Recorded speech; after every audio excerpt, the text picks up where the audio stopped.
Yes. Now we have with us Shyam Manikandan from Delhi Private School, Sharjah.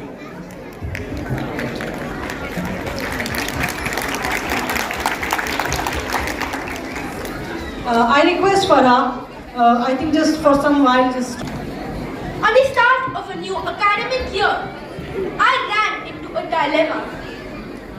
I did not have my textbooks to use. I had two options to get it. The first one was to buy entirely new textbooks, and the second one was to use my seniors' notebooks and textbooks. I decided to go for the second option, and two seniors were willing to give their books. One lived all the way in Ajman, while the second one, he lived in my locality, he says Dubai. But the one in Ajman, his books were as good as new, while the one in my locality, his books were torn out. So which one would I choose?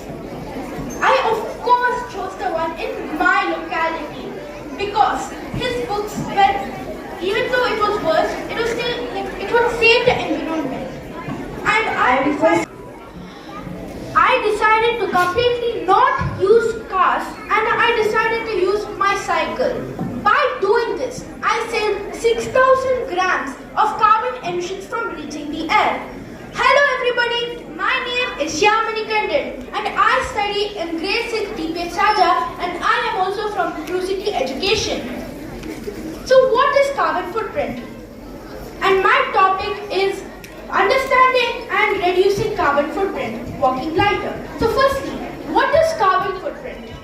Carbon footprint is the amount of greenhouse gas emissions emitted by human activities. These result from activities such as transportation and so on. What we can do to reduce it? So firstly, there are many options to do it. So what we can do is that we should off the lights whenever we are not using it.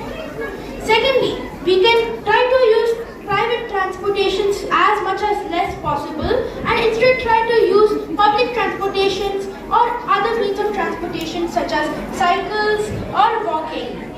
And thirdly, we should try to use as much locally procured goods instead of using foreignly procured goods. And we should also try to reduce our meat intake.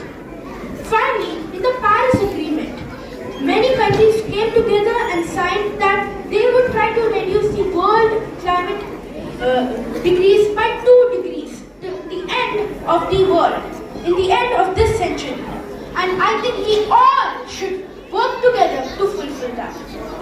I would like to end my speech with a quote from Chief Seattle. We do not inherit the world from our ancestors. Instead, we borrow it from our future generation. Thank you. Thank you very much. What a thoughtful ending it is. We should really pay attention on that. Thank you. Thank you very much, Shyam. Now I will